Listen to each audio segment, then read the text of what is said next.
Um, really glad to be with you all this morning, this afternoon, as it were.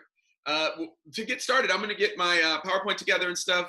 Um, I would love to just hear from folks and just type in the chat your name and where you're from, so we can kind of see who we got represented and what parts of the world we have represented here today. So go ahead and chat your just a little hello that we can all see, and we'll start getting going. I do want to just say again, I already said thank you to Gyres. I love the work of Gyres. I've known about it for a number of years, and been involved largely in the periphery. I have my own dream of joining one of the jumping on one of the boats and doing some of the research someday. That's a bucket list item for myself, and I just appreciate the work so much because I feel like it is a conversation that needs to be had more and more. We have to understand how our oceans are connected and how what we do is directly impacting those places. I personally learned so much from the work of Gyres in terms of the decisions that I make. So I'm so grateful for it. So thank you, Stephanie, for allowing me to be here today. And thank you to the whole team. Thank you to Carolyn Box, my homie, for connecting us, and so glad to be here. So let's see, we got folks from Catherine Keller in Santa Barbara by way of New York, or vice versa. Rachel in Los Angeles. Hey, Rachel, welcome. Kathy in Santa Barbara. Emily in Toronto, Canada representing. Hey, Emily, thank you for being here. Jesselyn studying at UCLA, Gyres ambassadors, right on. And Jordan from Montreal, got a couple folks. Ooh, Franco all the way from Italy. So stoked to have you all here. Carly, I see you out there in North Carolina. And some folks here in San Francisco. Heather in San Francisco, welcome. Wisdom Supply Company. Thank you all for being here. I imagine we'll have more folks joining us. And we're going to have folks that are going to be tuning in after the fact. And so with that, I mentioned it one more time. I'll mention it one more time. We're going to be doing a little back and forth as we talk about stories, and as particularly we talk about you all stories as ambassadors, and the important work that you're doing. And so making sure that we are able to have a back and forth during this process. Make sure in your chat window it says to all panelists and attendees. So there's a couple settings. One is just to me, or just to me and Stephanie, and another one comes to me and everyone else who's tuned in can see it. That's all panelists and attendees, so make sure you're tuned in there. Make sure to have a pen and pencil ready to rock, because there will be times at which you'll probably want to take some notes. Nothing too major, but you'll probably want to take advantage of some of that. And so with that, I'm going to go ahead and share my screen, so give me just a second. I've got just a short and pretty simple PowerPoint in the mix for us today. Slideshow. View slideshow. How does that look? Look at that. Would you know? All right. So here we are, and let me get my chats up as well. Pardon me. More chat. I'll have that over to the side. All right. So hopefully you don't see that chat window, but I think this is right. Cool. All right. So welcome, everybody. This is the power of your personal narrative in the fight against plastic pollution. I am Julian McQueen. The woman that you see next to me is my partner in everything I do, including the Million Person Project. That's Heather Box. We're a couple, and we also run the Million Person Project. So a little bit about the Million Person Project. Wanted to share with you.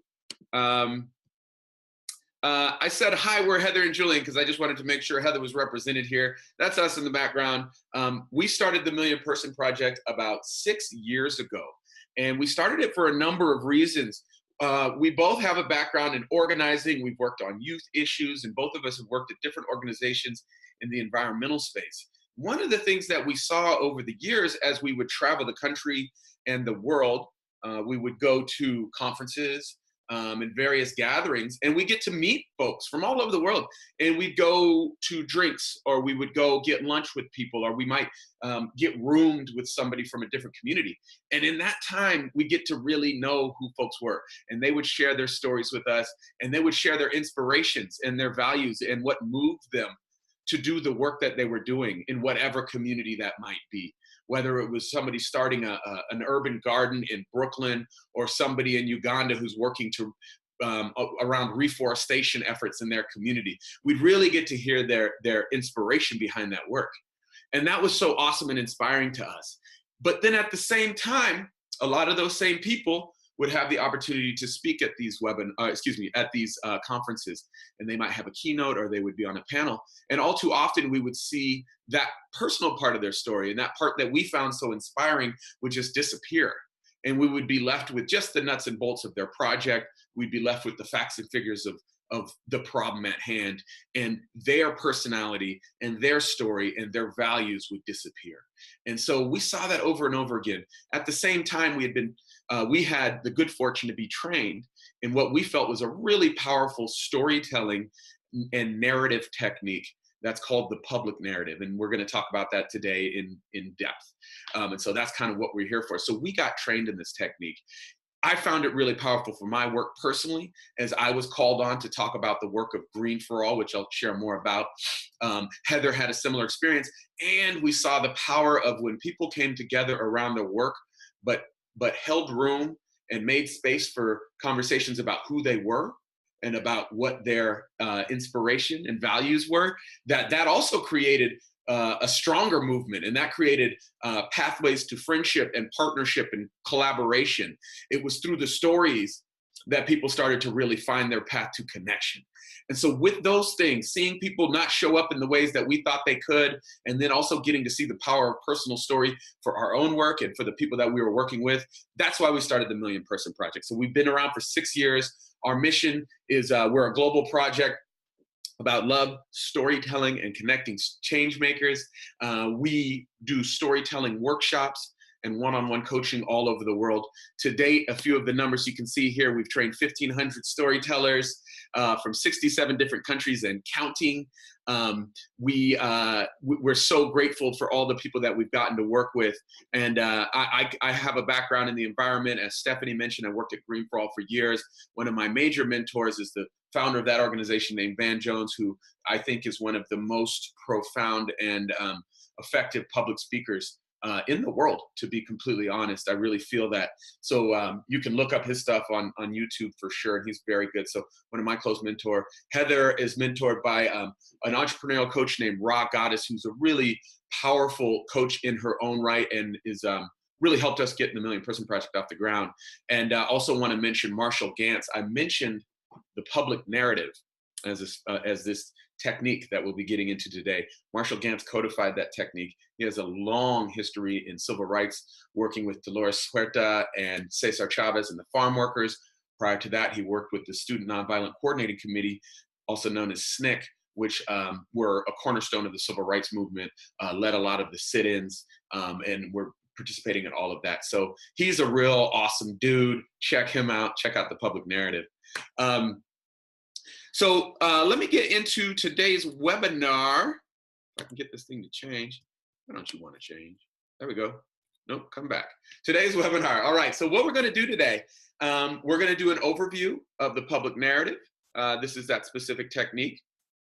And Heather, I see you're having some audio trouble. Definitely sign out and sign back in. Apologies for that. So today's webinar, we're going to do an overview of the public narrative technique.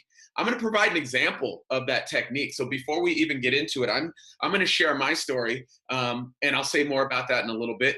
And then we're going to break it down a little bit. And we're going to look at 4 steps to help you find your narrative. So I want to be clear that this takes work. Finding your narrative and your personal connection to your work is not something that we often take the time to do. And there's no clear path to it. So I'm going to try to give you a little bit of a path that you can use as you begin to start to think about how to integrate your story more into your work. And then at the end, we'll just talk about what's potentially next for you all, and how to get additional support from myself and from Heather and our team. And so we're going to jump into it. So I am clearly a story nut. It's a huge part of my life and the work that we do. I believe in the power of story. But I want to start by asking you all on this webinar today, why stories? What are the ways? Why are stories important? What are the ways that you see them show up in your life or in our society? And how do you think they can be useful for your work? So just a few questions to get you thinking about stories. No wrong answers. Just throw them into the chat and let's see what we come up with. So why are stories important? What are the ways you see them showing up in your life, in your society? how do you see them, they might be connected to your work?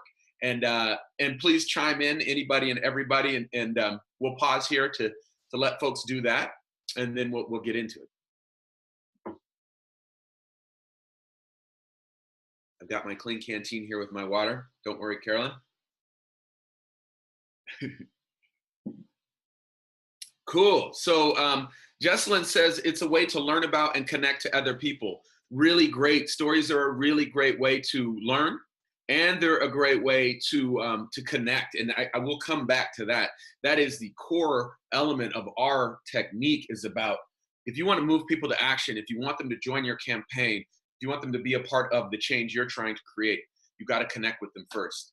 Stories are the buy-in to your listener, absolutely. So again, it's more than the facts and figures, but the stories draw people in. They can make the work accessible and tangible. Really, really important.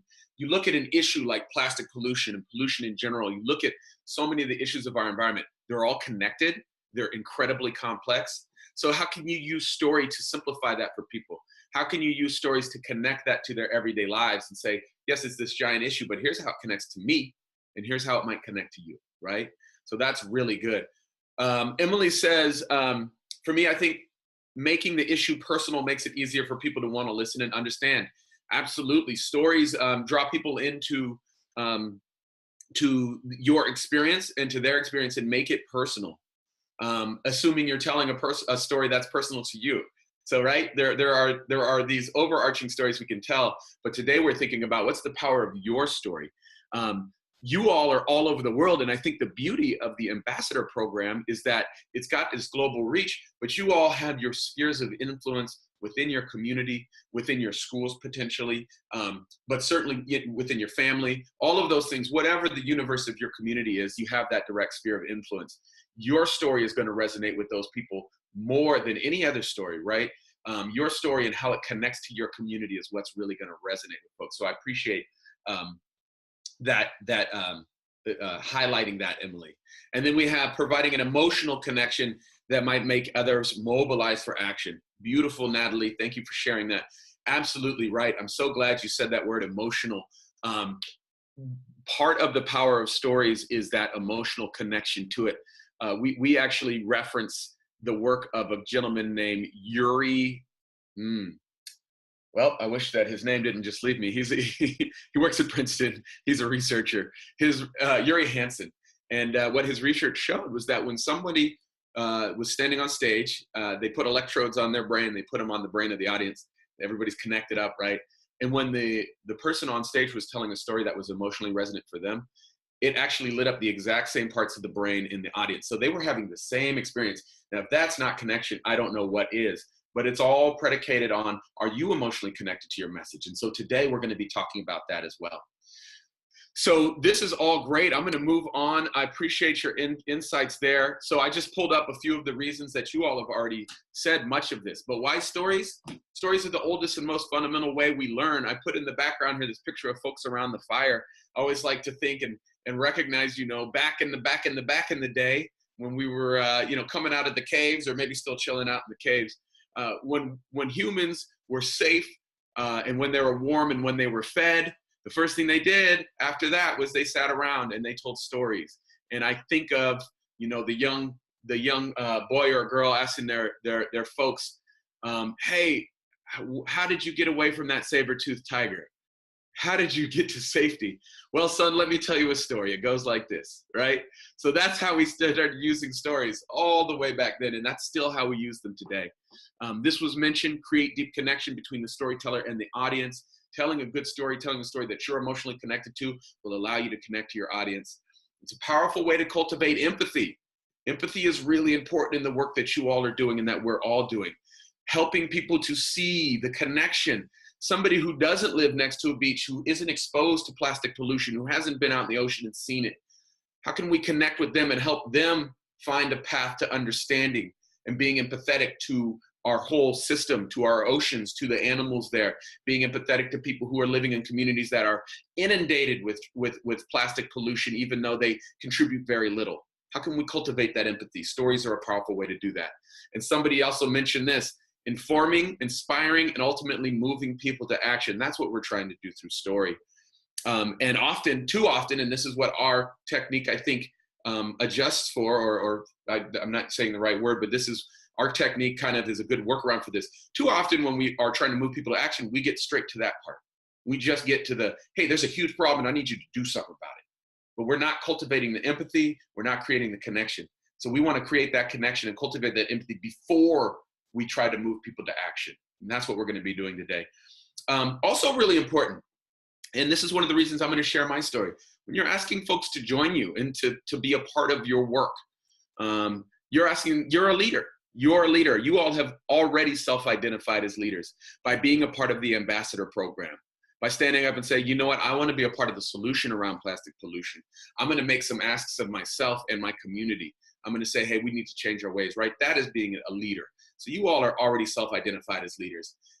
Sharing your story is an opportunity to create paths for connection so that people are more comfortable and have more trust in your leadership, in your motivations and the values that drive you. And we also think there's that opportunity, but there's also an obligation. If you're asking people to follow you, well, how can you give them a clearer path to understand who you are and why you do what you do? There's so much power there. One of my favorite quotes, and I don't even know who said it, but this idea, it's the paraphrasing is, our work can only move at the speed of trust. So if you're asking people to move with you, they need to trust you. And your story plays a huge role in that. And then the last thing I wanted to say, because I think this is important for our conversation today, is that stories are morally neutral. They're not good or bad. I love stories. I'm a freak about them. I enjoy it. I'm always thinking about my story and supporting others to find theirs, but they're morally neutral. So there are a lot of stories in our world that are leading to the problems that we have, right? The story around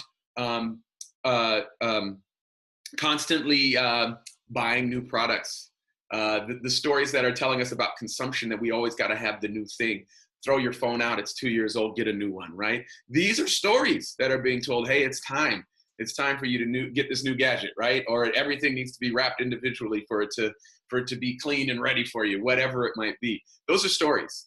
And those are stories that are leading to the problem. So how can we bring ourselves to be bigger, better, and bolder storytellers so that we can tell a different story that is an empowering story that doesn't shy away from the problem, but that really looks towards the opportunities and that we all have. So that's just a little background around why stories. And let me jump into it. Oh my gosh. Great. All right. We're rocking and rolling. So let me just see where I'm at in my thing here. So all of that to say, your story is your power. So much of what you all are doing is moving the people in your community to action, and your story can play a huge and powerful role in that. And I wanted to, before I jump into my story, this is a really beautiful quote from this woman, Grace Lee Boggs. She is also an organizer in the Detroit area forever. She passed away recently at like 95 or something, and just never was tirelessly working towards justice in a number of ways. She says, we urgently need to bring our communities the limitless capacity to love, serve, create for and with each other. We urgently need to bring the neighbor back to our hoods, not only in our inner cities, but in our suburbs, our gated communities, on Wall Street and Main Street, and on Ivy League campuses. I wanted to share this just because I feel like the work that you all are doing in this conversation around plastic pollution and this interlocking web of nature that is our world, it depends on us cultivating that sense that we are here for each other. Our ability to be successful in this depends on our ability to recognize that we got to look out for each other. And that looks different in different ways, in different situations. But part of that is helping each other understand how we can make a difference. Part of that is understanding very practically, how can we reduce our footprint, right? That's what you all are doing. And so that's why I wanted to share this. So I'm going to pause here, and I am going to stop my share. We'll come back to that in a minute. And so now I want to do something that I'm looking forward to and a little nervous about, which is I want to share my story. And so I'm just gonna share with you all like this right now. and then we're going to break it down. And so I'm doing this for two reasons. I want to share my story for two reasons.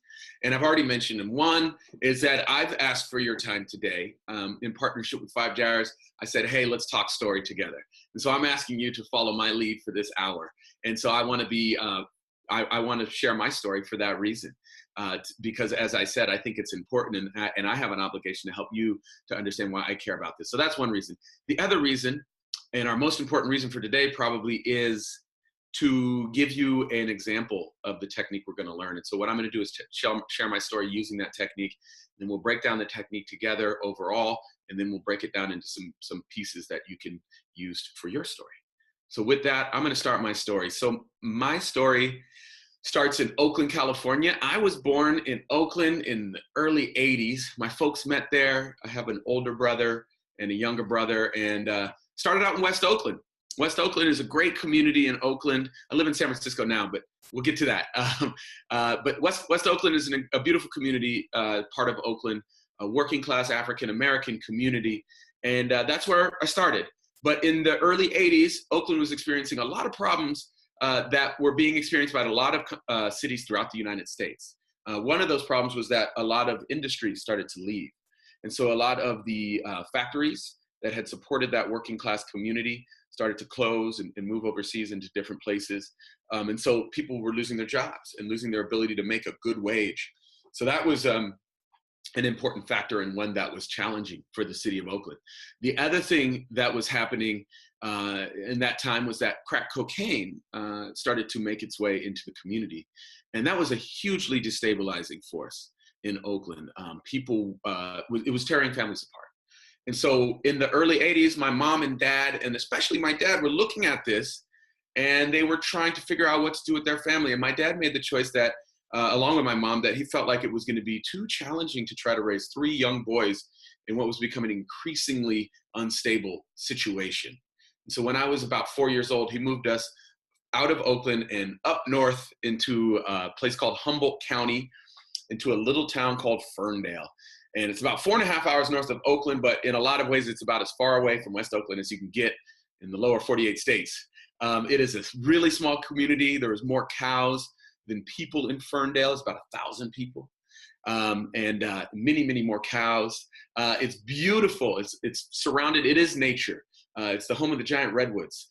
Ancient trees, 3,000 years old, that go up 300 feet up in the air. Amazing redwoods, rivers everywhere. The ocean was just down the road. It was about 6 miles from the ocean, and just a really beautiful place. And so my childhood actually was a real back and forth between this little beautiful town of Ferndale and Oakland. And in terms of my connection to nature, that's been a huge part of it for me, is getting to grow up in such a beautiful place. I learned a deep appreciation for nature and for the earth at a young age, just because I got to run around in it, jump and dance and sing and splash and get muddy and dirty and build forts, so that's some of my connection.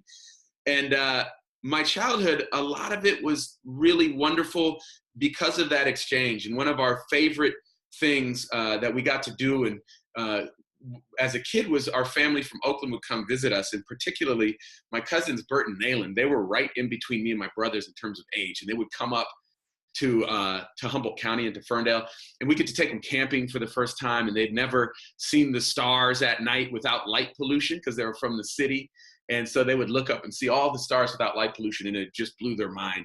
And I remember taking them swimming in the river for the first time, and initially they were screaming with terror because they weren't used to rocks and moss and potential fish danger that might exist in the river. But then when we led them to the old redwood snag that you could use as a diving board into the river, they got over their fears, and we ended up having the time of our life. So I really cherish those memories of rocking with them in the country as a kid. And then at the same time, we would, after they were done hanging out in Humboldt County, we'd follow them down to Oakland, and they would show us what city life was about. And they were always so much cooler than us. We were real country boys at this point, and they would show us what the cool new clothes was and introduce us to new hip hop acts like MC Hammer back in the day that we were not cool with. We're not hip to yet, and they would show us what it was all about. And I remember, for me, getting to go to the corner store to get my candy bar, get my Three Musketeers. I didn't even have to ask, because it was right down the street where we grew up. It was like 6 miles away. And so to have it just at the end of the block felt like total freedom. And so that exchange was so beautiful, them showing us what the city was like and we showing them what the country was like. And I remember asking my parents when we would visit the city why we moved, because they were happy in Oakland. They loved Oakland, and they would talk about how they wished that we could have held on to our house in Oakland and they didn't have to sell it. And they talk about, would play around with, well, maybe we could live here or there, and how could we spend more time in Oakland with our friends. So it's clear that they had love. So we would ask them, and what my dad said at the time and what he'll say today is, he said, I want you to grow up. We moved out of Oakland because I wanted you to grow up in a place where I felt like kids could be kids as long as they needed to be. And that was really struck me, not at the time. I didn't get it entirely. I got it. There was pressures in the city. I knew what was going on in Oakland, at least some of it as a kid. But it didn't really hit me for a number of years. And it was an incident in my life and a real turning point and a transformation for me that guided me to my work, that made me understand what my dad meant by that phrase. And what happened was, when I was 19, I'm going to take a drink of water. When I was 19, just out of high school, Bert and Nayland, my cousins, were 16 and 18, and they were still in high school. And we were talking to them about what's your next step and where are you going to go to school and are you going to play ball and all of these normal things that you do at that time in your life. But then one day we got a call, and my dad got a call, and what happened is that Bert and Nayland had started running with an older dude in the community, and they tried to rob a jewelry store. And they had guns and masks and all the rest. It was a terrible decision. And thank God nobody was hurt in this caper on any side. But they were caught, and they were sentenced to 14 and 17 years in the adult penitentiary as kids, as 16 and 18-year-olds. And for me, that was a real turning point. It was a devastating moment. It was a hard thing for our whole family. It's hard to even wrap my head around at that age. How do you even understand that much time when you're only 19 yourself? That's literally your whole life. And it was really hard, but it was really important for me, because it's when I started to learn and research and understand what my dad meant by this phrase of, I wanted you to be in a place where kids could be kids as long as they need to be. And it's when I started to recognize that not all communities have the same support structures, and not all communities and not all kids have the same influences in ways in which they're being supported. And I started to recognize that there were systems at play that were making it harder for them to get ahead, and that were making it harder for them to see their path to success. And I think about things like the school system that they were in, which was underfunded, under-resourced, that didn't provide what they needed to really be prepped and ready for college, versus the school that I went to. I think about their experience in the street and the older folks that were around doing dirt that maybe was influencing them, or the police, the ever presence of the police, where they were always being treated as targets, whether they were doing anything or not. These are the types of things that make a community one where kids can't be kids as long as they need to. And you might be asking why I'm sharing that, because it's it's a really crazy story, but it's such an important story for me as to why I do what I do. And I look at a community like Oakland, and there are these issues, and they are also connected to issues of our environment, issues of toxicity in the environment, and how that affects somebody's ability to participate in school. These are all things that lead to that being a community where it's harder to be a kid as long as you need to be. And it's what drove me to my work with Green for All. I worked at Green for All for 9 years, and we were working at addressing the needs of our environment, and at the same time creating jobs and opportunity through that process. So I was working with people all over the country to try to create pathways to opportunity by addressing the needs of the environment. And it's where I started to learn about issues and how communities are affected by issues like plastic pollution. And so it's why I care about what I care about, is recognizing that these things are all created. And even as I speak to you today, I'm so grateful to be on the line with all of you ambassadors, because I see you holding a very important key to this concept of every community being one where kids can be kids. You all are holding an important conversation that talks about how our actions as individuals affect every community in the world through our oceans. Every community is connected to our oceans, whether it's landlocked or not. We are all connected to that. And our decisions affect those oceans. And our effect on the oceans affects all the life in those oceans. And it affects the communities that are directly related to that. Whether it's people fishing, whether it's people living off the land, whether it's just people that have a beach that is inundated with trash. That makes that community less able to be a place where kids can be kids as long as they need to be. That makes it harder for those parents to support their families. That makes it harder for all of us to enjoy nature in the ways that we want and need to. And that's why I'm so glad to be here with you all, because you are fighting the same fight around how do we ensure that our world is one that is healthy and striving, and that we understand our role in that, and that we feel empowered to that. And that's the work that you all are doing. And by showing up today, you've shown me, and not just today, by being ambassadors, and by working to understand how you tell your story, by working to understand how you tell the story of Five Gyres and the work that they're doing, that shows to me that you are committed to this idea of all communities deserve to be healthy and clean, and we all have a responsibility and an opportunity to play a role in that. And so I want to thank you for your work in that. And I want to say that I want to ask you for our 25 minutes left. And as you leave this today, and as you go home and hopefully work on some of these things, to sit with the reality that your story is a part of the solution. Five Gyres has done an incredible job of lifting up this issue. And that's really important. But Five Gyres doesn't have the same connection to your community as you do. They don't have the same connection into your brothers and sisters, to your cousins, to your fellow students, to your colleagues, to your friends that you do. That's your connection, and your story will move those people to action. And your ability to share your values and your concerns and the reasons that you do your work will move people to action. So my ask is that you recognize the power of your story, and additionally, do the work to uncover your narrative.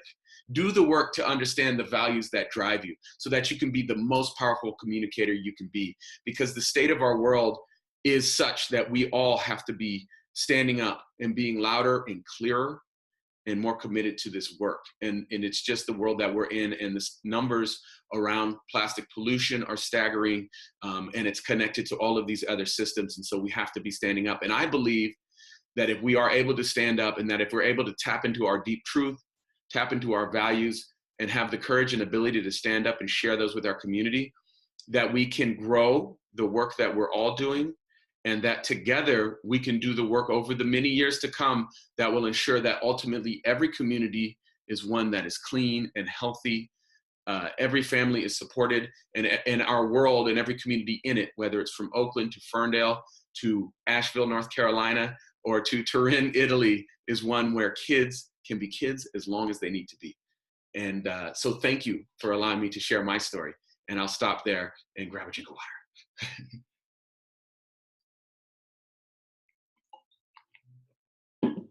All right. I see exclamation points from Five Gyres. Thank you. So I want to stop there. I'm going to break down the story technique in just a second. But let me just ask, what struck you about my story? Either the content of it, or the way that it was constructed, or the message that I had for you. What is anything that jumped out to you in that story?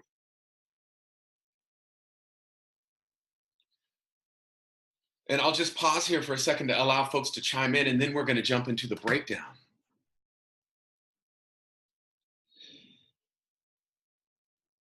It's personal and endearing. Thank you, Heather, for that. Yeah, so I really use my personal story. That is a story that is true, and it's one that I've told before, but it's one that is deeply personal to me. Let me say before I forget, Bert and Nayland are out of prison, and they're doing really well. And I often forget to share that, and I want to just make sure to say blessings to them, and they're doing great. So just so you know. But yes, that's a personal story to me, and I share it because it's honestly what moved me in the direction that I've started to do this work. Danielle says the kids experience who were victims of their environment, the jewelry robbery specifically. So I want to mention a couple things there. Yes, I provided context for their experience. I also had details, right? It wasn't just that they got caught up with the cops, but I actually said what they did. I provided some details there. That's an important note. The description of Ferndale and Oakland, which was so unbelievable because of the incredible details he shared. P.S. I love Ferndale. Right on, Rachel. I do too. Really important insight. I could have said, hey, I grew up in Oakland. It's like an inner city community. And then my parents moved me to the country. If I did that, it's okay. But all of you would then overlay your understanding of what that looks like. But instead, I really brought you into my experience. What did my town look like and feel like to me, right? Let's see what that means. So relating your life experience Let me see if I can make this a little bigger so I can see the names. Jordan says, relating your personal life experiences to the specific subject we are focused on as ambassadors. Thank you for highlighting that. That's really great. Yeah, so I understand a connection between my story and the work that you all are doing, and that's what I did. And that's actually a central part of this technique that we're going to look at in just one second. I see historical context while discussing the personal background helps paint a broader picture, right? So it was personal, but I also put it in the context of this is what was happening in these places at this time. And Jesselyn says it was honest and I felt connected emotionally. I'm so glad to hear that. I did too. And that's an important connection. As a parent, Zero Waste Company, which I don't know if that's your given name, just kidding. As a parent, letting my kids be kids is so important. I wanted to hear more. What did other parents do, right? So it brought up some questions for you, right? So it answered some questions and brought up some questions. And Danielle said, yep, and you were related to your cousins not far away, somewhere and someone else, right? So it was really personal experience. That's all really great insight. So let me break down in more detail exactly what I did. I'm gonna go back to our shared screen here, and I'm gonna share with you what this is called, which is the public narrative. And so let me see, let me move myself out of the way here, pardon me. Personal narrative, let's go next. So this is the public narrative, a story in 3 parts. So what I did for you all today was I shared with you a personal and a real and an honest story that was told in 3 parts. It was the story of self, the story of us, and the story of now. So I'm just gonna talk through these and talk a little bit about how I did them. Let me pull up my, and I want you all to be thinking of questions as we do this. That's another way of looking at it. Oh, more chat. Sorry, just get my chat up here. Cool. Oh, so Zero Waste Company is Sophia. Hey, Sophia, welcome. Okay, so hopefully you all are reading this, but I'm gonna read it as well and just talk through it a little bit. The story of self is the first part of this story in 3 parts. The story of self expresses the values and experiences that call each person to do the work they do. When did you first care about being heard? When did you learn that you were concerned about an issue? Why? Talk about your real life experience and how has it shaped you in the context of your project, issue, or topic. Identify the choices and turning points in your journey to action. So I think that's pretty clear in mine, right? I want to make clear, I didn't tell my whole life story. I told this one thread that had to do with me moving out of Oakland, moving to the country, and then through my life experiences, understanding why we had to leave Oakland. And that is what led me to action when I got that understanding, right? That's the story of self. The story of self is a vehicle for you to share the values that drive your work. So how I expressed my values was this idea of I value communities being able to be places where kids can be kids as long as they need to be. You could also call that healthy communities, or you could call that, equality is probably not the right word, but equity among communities, or, we should be investing in protecting all communities in the same ways, right? Those are different ways, but that's that value. Kids can be kids. So that's the story of self. You can think about the story of self ending with this idea of, and that's why I do the work that I do. The story of us is really important for you all to understand today, because this isn't just about you and your leadership. This is about how you as a leader can connect to your community and move them to action. The way that you make that connection is through the story of us. The story of us is a chance to identify and highlight shared vision and values with whomever you're communicating with. This is your chance to make sure everyone in the room feels like they are part of the same community, or we. Use the story of us to highlight a similarity of purpose and passion with your audience. So for my story of us, I transitioned from, that's what drove me to be a part of Green for All and do the work of the Million Person Project. And I said, and that's why I'm glad to be with you all, because I recognize that you also care about your communities in deep ways. And I know that because you've become ambassadors and you've committed to this cause and you've shown up here today and beyond, right? I'm bringing you into my story. I'm saying I care about these issues, and I know you care about this too. We care about this together. We hold this value that all communities should be protected and respected, that our environment has value. That's the story of us when you start to bring your audience into it. The final piece of the puzzle is the story of now. The story of now articulates the urgent challenge in specific detail. It also includes a description of the path your audience can take to help achieve the goals of your mission. The story of now includes an ask, which calls the audience to a specific action they can do to achieve your collective mission. The story of now finishes by painting a picture of what could be if your audience joins you in your big picture vision for the world. So for me, calling attention to my story again, the story of now is when I said, and I have an ask for you today. In the next hour or 25 minutes that we're together and beyond, my ask of you was to recognize the power of your story. And then I made a case for that, right? I said, look, 5 Gyres work is incredible and powerful, but it's actually going to take your personal story to connect to the people in your community, right? It can be connected to 5 Gyres, but it needs to start with you. You are who they care about, right? And so I made the case for why I thought your story was powerful. And then I didn't stop there. I said, if we all stand up together and we stand in our true stories and share it, we can transform our communities, right? I said, we can transform the way we relate with our ocean, the way that we relate with our plastic pollution. We can change the world, ultimately, is what I was saying.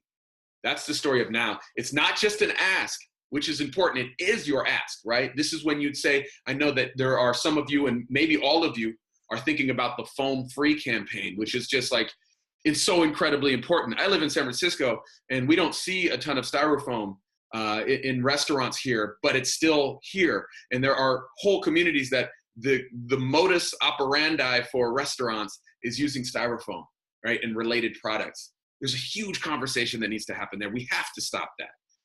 So if you're in that foam-free campaign, it's important to make your ask, but how can you wrap it in a bigger context that allows people to see how it's affecting the rest of the world and allows them to see how they can be a part of the solution in really powerful ways?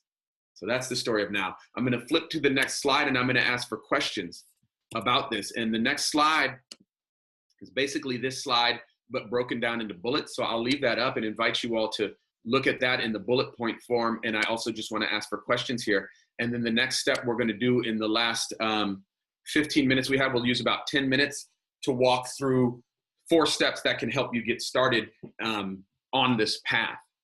So I'm going to pause here for questions.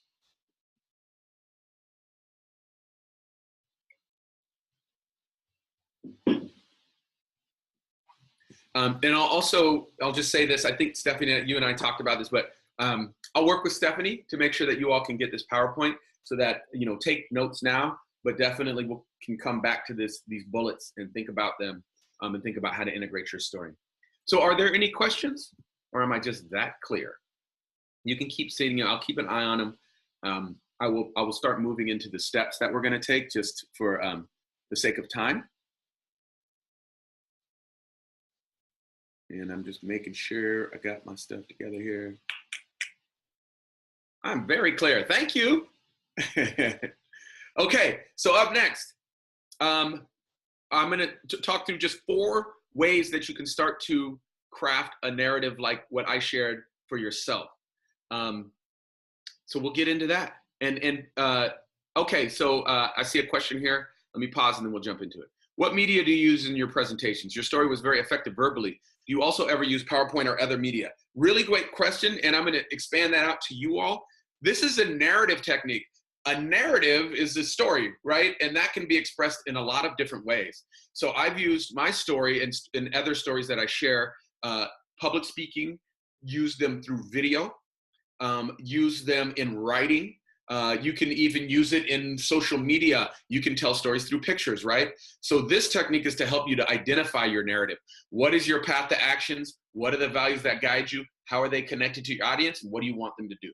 So that can be done in a bunch of different ways. So King, that's an important question. And I would encourage you all to think about, I think the simplest way to think about it are public speaking. And that can be 1 person or 100 people. It doesn't have to be a huge room. It could just be 5 people that you're talking to. You can run through your story in a brief way, right? People love stories. That's the beauty of it. They'll make space for your story because people love stories. But also writing a blog or even writing a Facebook post saying, hey, you all have probably seen all of my posts about 5 Gyres or about this foam-free thing. I just wanted to give you a little bit more of a reason why I do this. For me, it started in the pond that I grew up on. Or for me, it started when I went to a beach in Gyres and I saw all of this pollution, and it's a small island and I know none of it was theirs and it felt like it was wrong, right? Giving people that insight, that's a great way to utilize it. I'm going to see one more question here and then we're going to jump into the rest and I'll get some more questions answered. Story of us. I recently was on a webinar regarding effective climate change messaging. The leader shared it's not effective to relate to children or their future or clip art or that one person or plus one person together we can make a difference are effective. It was totally confusing to me, courtesy of Noah. Add statistics to the above comment too.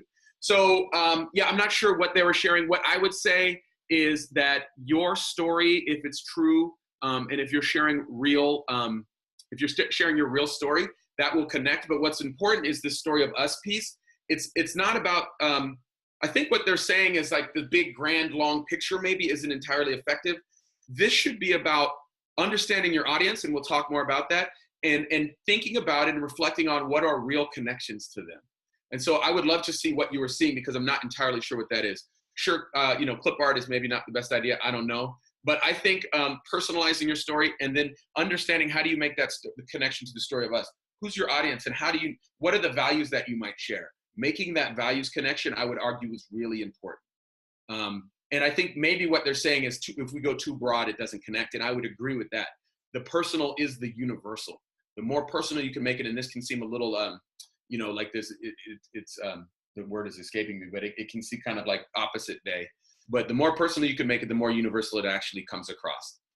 Because it will be, when you're speaking to a real person, you're speaking to real emotion and real values, and that's what people connect to. So with that, I'm going to move to 4 ways that you can start to craft your narrative. So the first piece of the puzzle is creating a life map. So a life map is a tool that Heather and I use in this work. It's a really important tool. We talk about it as allowing you to life gaze. And what a life map does, and I'll tell you what it is in a second, is it really allows you to see all of the parts of your life that kind of come together to make you who you are. You can see in the background there that that's a version of a life map. It's a bunch of different stuff, and it's not all pointed at your work. What we want to do with a life map is get an overall view and picture of who you are and why you do what you do. And that's what a life map allows us to do. So a life map includes turning points in your life. It includes events and that have had a big impact on you, like moving or somebody being born in your family. It includes moments of challenge and moments of celebration. We all have good and bad in our lives. And so how can you highlight and think about those? What did you learn in those moments? What did you learn from some of the challenges you've had? Because those have good insight around your values. You want to think about the people that have influenced your life. So, you know, my father plays a big role in mine, my mom, my cousins, even the influence that they had on us, right? You want to think about choices that you made in your life or choices that were made for you. Thinking back to my story, my parents made the choice to move us out of Oakland, but boy, did it have a big effect on my life. So thinking about those. One way to think of it is times you remember where you were standing, and then significant locations. And then this last piece is the most, I don't know about most important, but it's a very important part. Foundational values in your story. These may be lessons you've learned from your unique life experiences. And then it seems like I cut that off and should have put a closed quotation. So my apologies there. But foundational values, I want to make this point and write this down if you'd like to. Stories are vehicles for values. What makes stories interesting are the details and an exciting story, but what actually allows them to help create empathy and move people to action is the values that you express in your story. People connect to your values. They want to join you because they trust you and they believe that you share values. So as you think of your life map, what are the values you see being cultivated in your experience? So what you do for a life map, take a big piece of paper, 11 by 17, get a bunch of crayons or pencils or pens, and just start to, whatever comes up, start to put it down. You can start at the beginning of your life, or you can just, whatever the first things that come up, get them down. We like to have it represented by pictures because it's accessible across communities is one thing, and we travel around the world, but also because you can express so much in a picture, right? If you were to try to write the narrative of your life, you might get bogged down, but you can kind of have these pictures represented. I also want to encourage to put emotional indicators on your life map. How did you feel, right? How did you feel? Spend an hour, spend 30, 45 minutes with your life map. The other part of this homework would be to share it. There's a lot of insight that you gain by putting it down. You get even more insight when you share it. So pick somebody in your family or a friend, or maybe somebody you do this work with. Say, hey, I just wanted to share my life map with you and give you a little bit of a background of why I'm here and what got me here. You'll get some real insights when you start to share it and say, oh, okay, that's actually connected to that. I never really thought of it that way. So the first part of this is creating this life map. And there are other ways that you can reflect on your life. So, but I want to encourage this one because I think it's effective. So this is the one that I'll offer, making yourself a life map and seeing what's on there. So it's not just about everything on that life map though. As I said, a story is vehicle for values. So once you complete your life map, identify the values that drive you. So as you look at your map and as you see all of these events and important people, you want to start to think about what are the values or beliefs that I started to cultivate through my life experiences. And you all want to think about that, particularly as it relates to your work. But I want to be clear, your work around plastic is not necessarily just a love of nature or or a fear of what's happening to our oceans or even a love of our beaches. It's connected to something more, right? That love of nature and that love of our community is connected to a deeper value. And you see back here, we have love, hard work, humor, compassion, all of these words, right? Adventure. Those may be some of the things it's connected to. You might not look at my value of wanting communities to be places where kids can be kids and see the direct connection to our ocean, but I understand it deeply. I understand very much how that's connected to. So you want to take your life map and start to look at it and identify maybe 2 or 3 values that you feel like are really connected to who you are as a person, first and foremost. And then the second part of that work is thinking about how they are connected to your work, right? So if you have a value around family, how does that express itself in your life at large?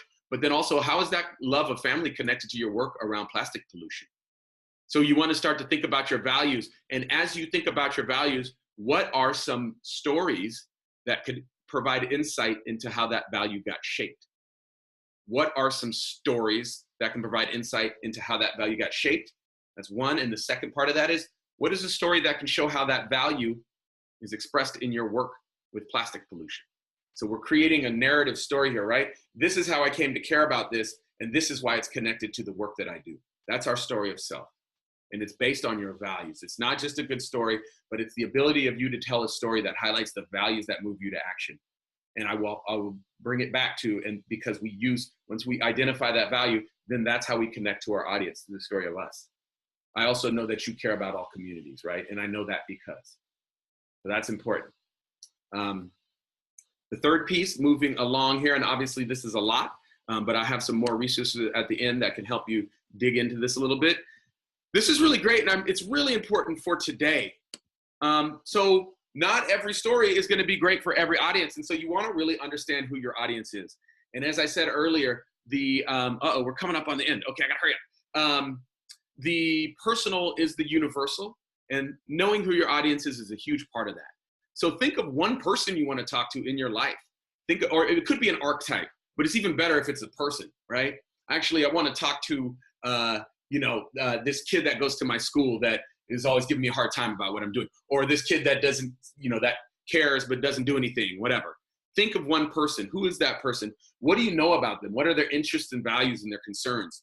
What is the problem that they're facing? And by that, I mean, what is getting in the way of them taking action? What might be some things in their life that this is not the top issue for them, right? And then how does their understanding of that problem shift after hearing your story? So how can you help them move beyond what might be a stopping point? A big problem might be that they don't know that it's a problem, right? So how can you help them move beyond that? And then finally, and very importantly, how do their actions shift? So not just their belief, but how do and not just their understanding of the issue, but how do their actions shift after hearing your story? So you want to be thinking about what is your ask? So this is who's your audience? And that last question is, and what do you want them to do? So as you're crafting your story, you're thinking about who you're talking to. And it allows you to craft your own story of self and figure out which parts of your story you want to share. And this really helps with your story of us. How do you connect to your audience? Because you know who it is. So before I came on today, I really reflected on who was going to be on here. I reflected on the purpose of 5 Gyres and their mission. And I reflected on who are the people that are on here. They're folks that are around the world. They're different ages, but they're people that have made a very active decision to be a part of this issue of plastic pollution and being a solution. So I thought about, how does my story connect to that? How do I see that connected to my experience? That was my process for coming up with the story I shared today. So that's who's your audience, right? And I want to just say, I want to be respectful of time. I'm just going to take a couple extra minutes so that we can get through this entirely. And I thank you for that. And I apologize for being a little bit over. So to review, number 1 is a life map. Number 2 is looking at that and sharing your life map. Number two is looking at your life map after you share it and drawing out what are the core values that you see reflected in that. And then working to identify what are the stories that can help shine a light on how those values got formed. All right. And then the third part, as you pause and then you start to think about your audience. Who's my audience and how do I want to move them to action? So the first part is really about cultivating your story of self. The second part is starting to think about your story of us and your story of now. Who are you talking to and why? And then the final piece of the puzzle, and this is like a big one that's like, oh, well, that's all we got to do. That's easy. But we actually just come back and you start to think about how that can be connected to this way of organization. And so I want to share this as a tool. This can be used in your work with 5 Gyres. Definitely can be very, very useful when you're trying to talk about something like the free foam campaign, foam-free campaign, or generally trying to call attention to the issue. But putting it in, this is a way of organizing it, right? Story of self. This is my experience and why I do what I do. And I know that you care about this because you share this value of mine. And together we can create this change, and this is what it looks like. This is just a very simple way to organize the way that you're speaking to people. And why it works is because it starts with values, it starts with emotion, it starts with a human connection. And we connect on that level before we try to move people to action. And that's that story of us. I'm going to say one quick note before I end here about the story of us to make it clear, because this is a question that you may have. What if you're not talking to somebody who's on the same side of the issue? You could be talking to a representative who is not exactly an environmental leader, right? The power of this is that you connect with them on values first. I could go into any representative's office, and if I talk about the fact that I want every community to be one where kids can be kids, and I know that they want that too, they're going to nod their head and they're going to truly and honestly agree with me there. And then we go into the solutions, and they may or may not go with it, but there is a door open for that conversation based on the fact that we've established we share values. So I want to highlight that this is a technique that can be used with friendly audiences and audiences that may have differences of opinion, and it provides an opening and a way to actually hold dialogue. Okay, so I will end there.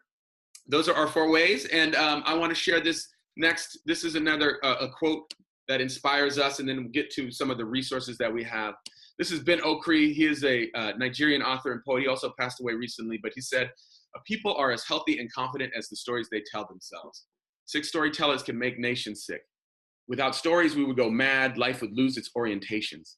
But stories can conquer fear, you know. They can make the heart grow larger. And so I want to call our attention to that as we come to a close, to say that that is the work that you all are doing. We're all living in the midst of a lot of sick stories and a lot of things that are making all of us sick. Our oceans, ourselves, our communities, our natural places. But we have the antidote to that sickness, because we hold the stories that can conquer fear, that can allow people to see themselves in the solution, that can make our hearts grow larger together so that we can tackle the problems we need to.